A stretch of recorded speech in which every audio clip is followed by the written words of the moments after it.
Selamat pagi servers, senang banget akhirnya gue dapat kesempatan untuk bisa sharing perenungan firman Tuhan bareng-bareng sama kalian di pagi hari ini. Yuk, sebelumnya kita sama-sama doa dulu. Tuhan, doa kami sederhana. Kalau memang ada yang dari Tuhan, Kau tolong taruh ke dalam hati kami. Kalau misalnya enggak yang dari Tuhan, buat kami ngelamun, buat kami ngantuk, buat kami nggak konsen, dan kiranya Tuhan namamu yang dimuliakan dalam pembawaan firman Tuhan pada pagi hari ini. Makasih Tuhan, dalam nama Tuhan Yesus kami berdoa. Amin. Teman-teman, hari ini gue dikasih kesempatan untuk bisa sharing tentang doa dan krisis. Doa dan krisis. Ini adalah sebuah rangkaian dari 40DOP di minggu yang ke-6 kalau nggak salah. Minggu yang ke-6 berarti udah mau ujung-ujung. Semoga teman-teman yang ngejalanin movement 40DOP ini masih semangat ya untuk ngejalanin ini dan benar-benar bisa berdampak dalam kehidupan pribadi teman-teman. Hari ini perenungan kita dari 2 Tawarikh pasal yang ke-20. Kita akan mendapatkan 3 pelajaran yang gue kasih pattern gini. Gue kasih patternnya, even though I, I choose to, even though I, I choose to, meskipun saya begini, saya memilih untuk begini. Kenapa? Karena dalam krisis itu pasti ada pilihan yang harus kita ambil. Dalam krisis itu ada pilihan-pilihan yang kadang kita nggak mau ambil. Karena krisis itu secara definisi adalah masa atau peristiwa yang sulit, yang bermasalah, yang berbahaya, yang melampaui kemampuan kita untuk mengatasinya. Kalau memang ada kesulitan, ada masalah, ada bahaya, tapi kita bisa mengatasinya, itu bukan krisis. Dan kita hari ini mau belajar dari krisis yang terjadi di kehidupan kerajaan Yehuda dan Raja Yosafat dari 2 Tawarikh pasal yang ke-20. Kita baca yuk, dari ayat yang pertama sampai ayat yang kedua dulu. Setelah itu Bani Moab dan Bani Amon datang berperang melawan Yosafat bersama-sama dengan sepasukan orang Meunim. Datanglah orang-orang memberitahukan Yosafat, suatu laskar besar datang dari seberang laut Asin, dari Edom menyerang tuanku, sekarang mereka ada di Hazezon Tamar yakni En-Gedi. Mungkin kalau misalnya kalian baca, apa ini? Moab itu apa, Amon itu apa, Mehunim itu apa, Yehuda itu apa. Jadi di kerajaan Yehuda itu ada kerajaan-kerajaan tetangga. Harusnya kelihatan mapnya. Ada orang Amon, ada orang Moab, ada Edom, dan ada Meunim, Meunites itu di sebelah kanan. Dan Yehuda ada di sebelah kiri. Nah, itu adalah 3 kerajaan besar yang menyerang kerajaan Yehuda. Ada 3 kerajaan yang menyerang Yehuda.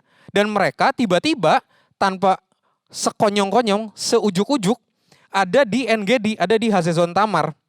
Dan itu kalau misalnya kalian lihat dari Yerusalem, itu kurang lebih hanya sekitar 40-an kilometer di sebelah tenggaranya. Biar lebih kebayang, 40-an kilometer itu dari TKI ke Tangkuban Perahu. Dari TKI ke Tangkuban Perahu itu sekitar 43-an kilometer. Jadi udah dekat. Kalau misalnya mereka ngebut sehari nyampe, kalau misalnya mereka santai-santai 2 hari nyampe. Nah, gimana tuh? Ada 3 kerajaan. Mungkin kalau misalnya kalian mikirin kerajaan tuh bukan krisis yang benar-benar bisa relate sama kehidupan kita. Coba kalian bayanginnya kayak gini. Misalkan kalian di rumah nih lagi santai, lagi selonjoran gitu, tiba-tiba ada orang rumah yang datang, lu tahu nggak? Tetangga seberang baru ada yang meninggal kena corona. Terus sebelah kiri, sebelah kanan baru swab sama rapid, mereka aktif dan reaktif dan positif. Apa yang ada di pikiran kalian? Ya takut. Aduh gila, gue udah ngobrol sama dia nggak ya? Waktu ngobrol sama dia bersin nggak ya? Udah sentuhan atau enggak ya? Aduh, apa kita harus swab juga atau rapid juga gitu? Pasti yang kepikiran adalah takut dan memikirkan hal-hal yang harus dilakukan. Tapi beda. Waktu kita baca di ayat yang 3, dibilangnya Yosafat menjadi takut lalu mengambil keputusan untuk mencari Tuhan. Mengambil keputusan untuk mencari Tuhan. Dan ini adalah pelajaran yang pertama yang bisa kita ambil. Even though I'm afraid, I choose to pray. Even though I'm afraid, I choose to pray. Kalau gue jadi Yosafat, yang akan gue pikirin adalah apa? Aduh, gue kumpulin dulu Perdana Menteri, terus oke, persediaan makanan kita berapa? Oke, senjata kita berapa? Oke, orang-orang kita yang bisa bertempur ada berapa? Oke, jadi strateginya mending gimana? But no, apa yang Yosafat lakukan di sini? Yosafat berdoa. It doesn't make sense untuk berdoa di masa krisis. Lebih berguna untuk ngelakuin sesuatu yang harusnya dilakuin gak sih? Waktu kalian, kalau misalnya dapat berita kayak gitu soal corona, apakah kalian akan berdoa dulu? Atau mikir, aduh mesti gimana ini? Aduh duit dari mana nih buat rapid sama swab?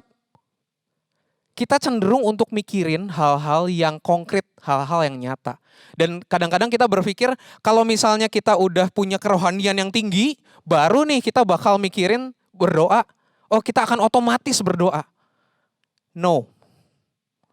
Gue dulu punya pikiran kayak gitu waktu dibaptis. Waktu dibaptis, gue pikir sesudah dibaptis, oh gue akan hidup suci. Gue akan hidup seperti layaknya malaikat. Oh no, my friend. Paling 2 bulan, gue langsung kembali ke kehidupan gue yang lama. Pulang dari retret nih, hati berkobar-kobar penuh dengan api roh suci. Tapi paling seminggu udah gak ada. Kenapa? Karena sama kayak yang Yosafat di sini, we have to choose to pray. Kehidupan rohani kita tuh sesuatu yang kita harus pilih, sesuatu yang kita harus usahain, sesuatu yang harus kita paksain meskipun kita gak mau. Dan gimana ya? Kalau misalnya nih, kita berharap sesuatu yang otomatis, it's never gonna happen. It's never gonna happen. Dan kadang-kadang jadinya, untuk melatih kita, untuk ngebimbing kita, kadang Tuhan tuh ngasih krisis di mana semua pintu dia tutup, dan satu-satunya pintu yang bisa kita ketok adalah pintu sorga. Sampai kita kadang-kadang gak ada pilihan lain selain untuk berserah. Dan di sini adalah kesempatan untuk belajar di masa Yosafat. Di masa ini dia gak bisa untuk minta bantuan negara lain. Kenapa? Udah di Tangkuban Perahu. Udah deket banget. Mau minta bantuan siapa? 3 kerajaan mengepung 1 kerajaan kecil. Gak ada pintu lain selain berdoa. Dan Tuhan jawab doa mereka. Dan kalau misalnya kalian mau belajar lebih lanjut tentang doa ini, kalian bisa dengerin khotbahnya Edmund Chen, judulnya The Battle Belongs to the Lord. Dia ngejelasin ini bagus banget. Dan intinya doa dari Yosafat tuh ngomong, Tuhan, gue gak ngerti mesti ngapain. Tuhan, gue gak ngerti mesti gimana. But our eyes are on you. Tapi mata kami tertuju padamu, tapi kami berharap sama Tuhan.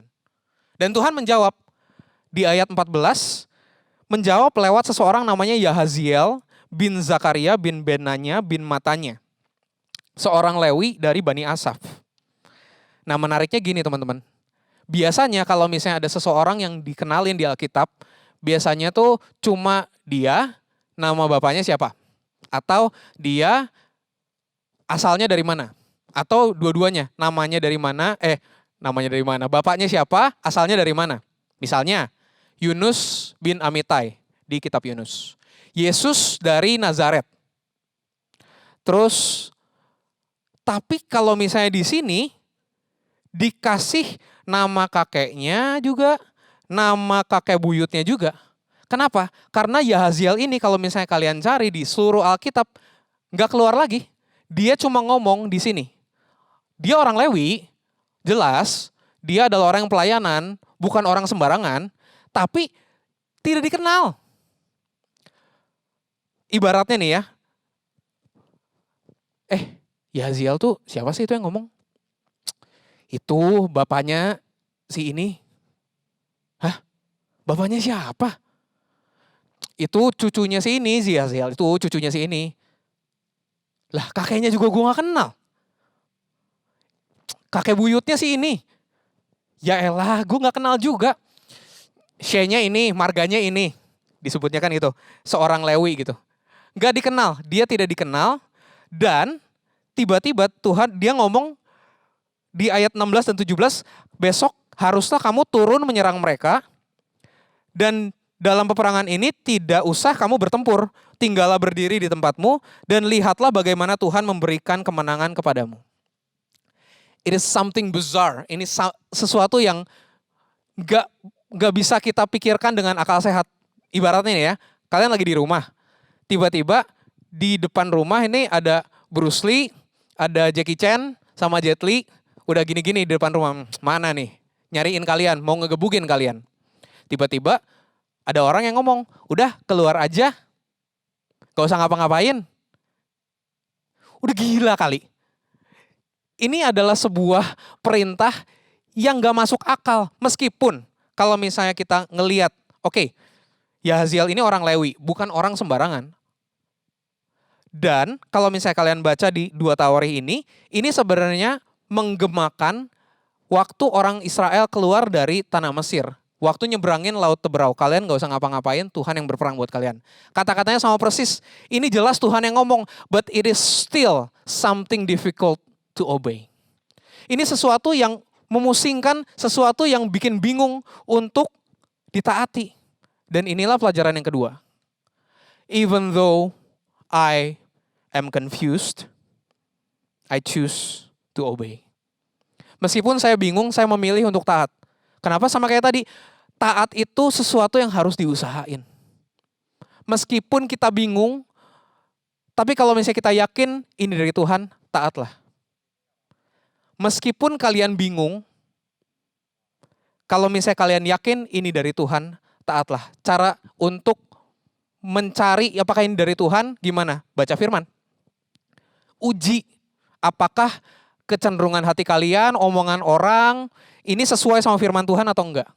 Kalau misalnya sesuai sama firman Tuhan, jalanin dengan penuh ketaatan. Even though it's confusing. Meskipun itu gak masuk akal. Kalian tahu gak di 1 Korintus, itu tuh ada satu ayat yang apa yang tidak pernah dilihat mata, tidak pernah didengar telinga, tidak pernah timbul dalam hati manusia, itu yang Tuhan sediain. Dan seringkali kita mikirnya tuh, itu berarti sesuatu yang melampaui. Tuhan tuh melampaui apa yang kita bisa pikirin. Tuhan tuh hebat, ngasih yang lebih besar daripada apa yang kita impikan. No my friend. Di sini Paulus sebenarnya bilang, kalau misalnya yang disediain Tuhan seringkali kita nggak ngerti. Yang Tuhan sediain, kita nggak pernah dengar, kita nggak pernah lihat. Kita bingung, kita harus taat atau enggak. Kita pusing, krisis ini kenapa Tuhan kasih sih? Dan kalau misalnya kalian baca terus ya, di 2 Tawarikh, itu waktu orang Israel turun, orang Meunim, orang Amon, dan orang Moab itu udah saling bunuh-bunuhan sendiri. Jadi waktu mereka datang, lah udah mati semuanya. Semuanya bener udah mati. Dan kalau, kan Tuhan udah tahu kan apa yang terjadi kan. Kenapa Tuhan gak ngasih tahu aja sih? Oke, kalian turun aja. Kenapa? Nanti mereka udah bunuh-bunuhan kok sendiri. Informasi itu kenapa gak dikasih Tuhan? Jadi kan lebih gampang untuk taatnya. No. That's our God. Tuhan tuh kadang sengaja memberikan misteri. Supaya kenapa? Supaya kita bisa belajar untuk beriman. Supaya kita bisa belajar untuk taat sama Tuhan. That's gonna be tough. Itu gak akan pernah mudah teman-teman. But let us learn together to obey. Even though it's confusing. Tapi setelah kejadian itu berakhir, kalau misalnya kalian baca di ayat 35, Yosafat itu berakhir sebagai raja yang buruk. Raja yang gak taat sama Tuhan, raja yang hidupnya akhirnya mengikuti yang jahat. Di ayat 35, kemudian Yosafat, Raja Yehuda bersekutu dengan Ahazia, Raja Israel, yang fasik perbuatannya. Kenapa? Karena sebenarnya teman-teman, krisis itu adalah sesuatu yang Tuhan kasih untuk membentuk kita. Tapi pada akhirnya yang menentukan adalah yang kita lakukan dalam kehidupan sehari-hari. Krisis sebenarnya ngajarin kita tentang lu tuh nggak pegang kendali atas segala sesuatu. Ketika kita nggak bisa mengatasi krisisnya sendiri dan perlu memohon sama Tuhan, itu sebenarnya Tuhan lagi ngomong, gue yang maha kuasa, lu yang nggak berkuasa. Just obey, just trust me. Dan itu yang perlu kita lakukan sehari-hari. Dan inilah pesan yang ketiga, even though I have won, I choose to press on. Meskipun gue udah menang dalam sebuah krisis, bukan berarti gue nggak akan jatuh di krisis selanjutnya. Oh enggak, gue udah pernah menang kok di masturbasi. Bukan berarti lo nggak akan ngelakuin hal yang sama minggu depan. Inilah kenapa kita perlu untuk terus press on, tetap berjuang untuk berdoa, tetap memilih untuk berdoa, tetap memilih untuk taat. Kenapa? Karena itulah sebenarnya yang Tuhan mau. Kita sehari demi sehari bergantung sama Dia. Kita baru belajar tentang pola doa beberapa minggu kemarin dan dia ngomong tentang our daily bread. Berarti Tuhan tuh expect untuk kita doa tiap hari, untuk bergantung tiap hari, untuk pengen bersekutu tiap hari. Karena disitulah sebenarnya kuncinya. Kalian mau jadi Ahazia dan Yosafat. Ahazia sih fasik dari dulu. Yosafat yang pernah menang tapi ujung hidupnya dia kalah. Kenapa? Dia nggak press on. Dia nggak belajar dari krisis bahwa sebenarnya dia nggak berkuasa. Dia perlu untuk bergantung sama Tuhan. Dia nggak belajar di situ.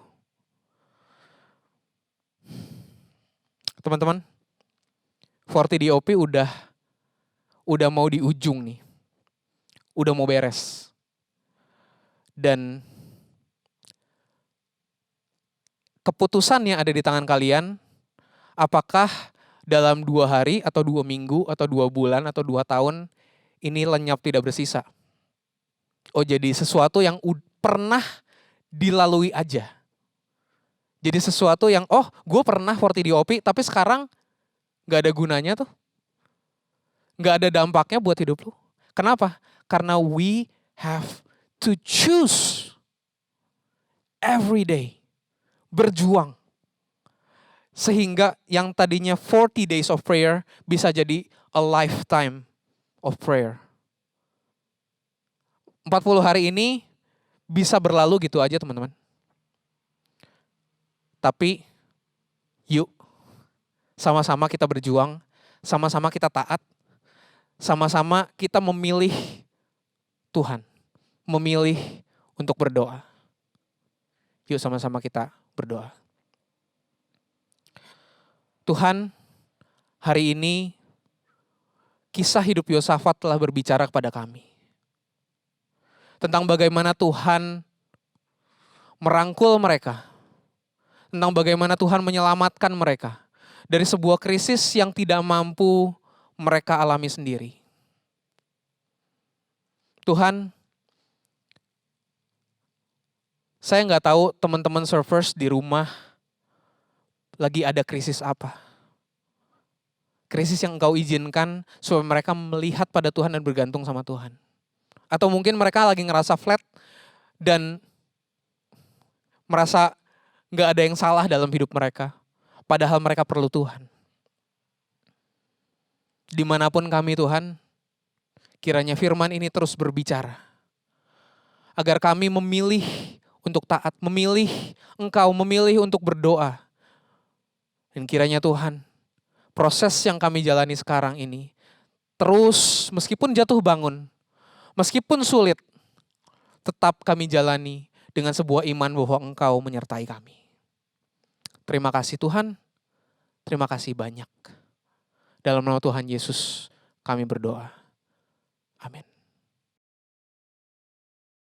Kita akan mengakhiri ibadah hari ini memohonkan doa berkat daripada Tuhan saja.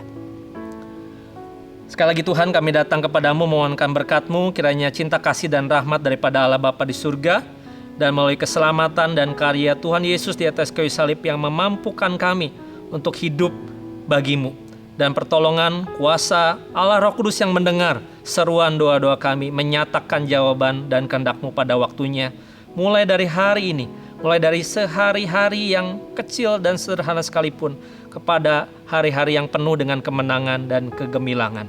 Dalam nama-Mu kami berdoa. Amin.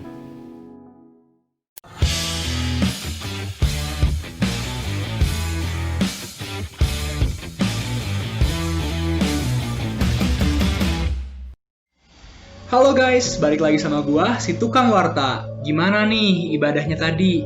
Pasti semuanya pada terberkati kan? Nah, kita tuh harus bersyukur karena kita masih diberikan kesempatan buat beribadah pada minggu ini nih guys. Oke, lanjut ke warta pertama. Nah, buat teman-teman semua yang mau ngasih persembahan, sekarang bisa ngasih lewat QR Code. QR Code-nya itu bisa lewat GoPay, bisa lewat transfer dari bank, terus bisa lewat OVO, bisa lewat Dana, dan masih banyak lagi. Nah, kalau yang nggak mau pakai QR Code, teman-teman juga bisa langsung transfer ke rekening bank Wefit Ministry. Nah, buat teman-teman semua yang ada hati buat pelayanan, pengen menjadi berkat buat sesama, nah open house di bidang supporting buka lagi nih. Nah, buat teman-teman yang mau, semua bisa langsung daftar aja. Nanti linknya ada di description box.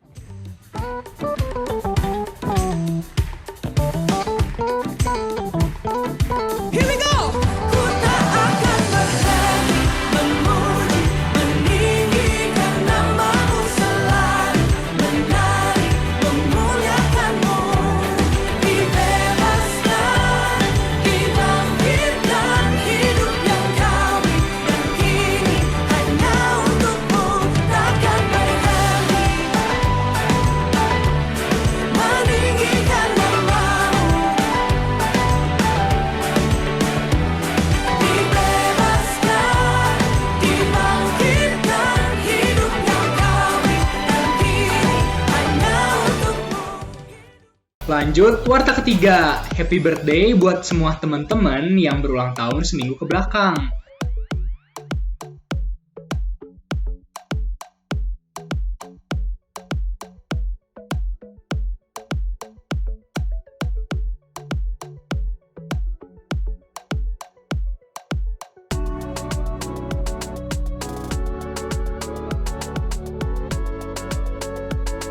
Semoga panjang umur, sehat selalu, pokoknya semua yang terbaik buat kalian.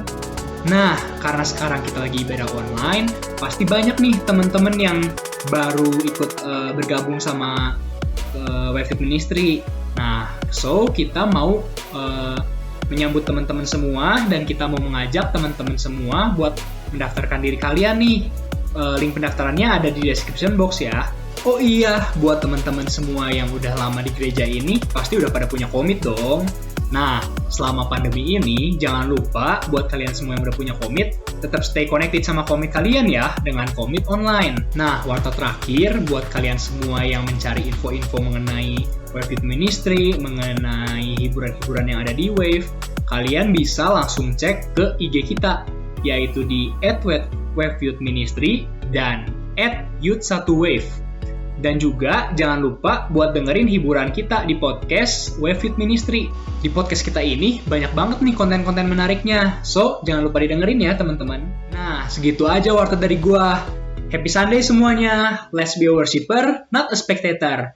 God bless you all.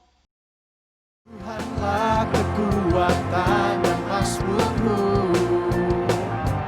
Dia gunung batu dan keselamatanku. Hanya padamu hatiku percaya.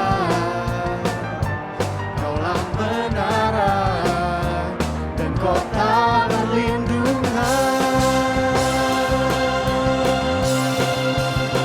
Come on. Ku mau selalu bersyukur, sebab cintamu padaku takkan pernah berubah. Hatiku percaya, walau bumi bergoncang, gunung-gunung beranjak, namun kasih setiamu tak pergi dariku.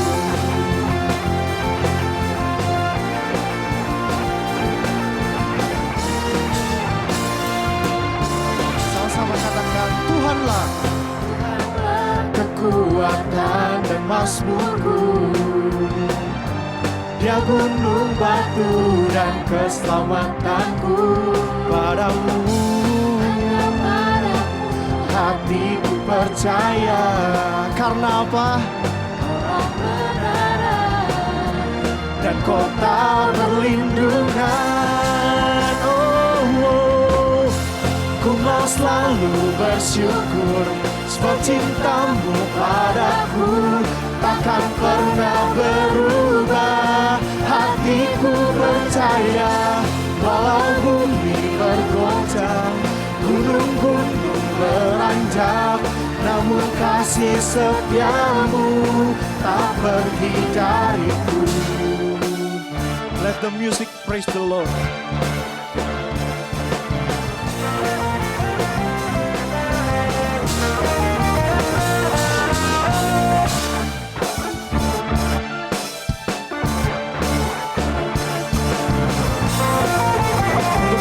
Senantiasa mencintai kita. Mari sekali lagi kita nyatakan syukur kita ke hadapannya. Come on, sing. Ku mau selalu bersyukur, sebab cintamu padaku takkan pernah berubah. Hatiku percaya, walau bumi bergoncang, gunung-gunung beranjak, namun kasih setiamu tak pergi dariku. Ku mau selalu bersyukur, sebab cintamu padaku takkan pernah berubah. Hatiku percaya, walau bumi bergoncang, gunung-gunung beranjak, namun kasih setiamu tak pergi dariku. Kasih setiamu tak pergi dariku. Kasih setiamu tak pergi dariku. Kasih setiamu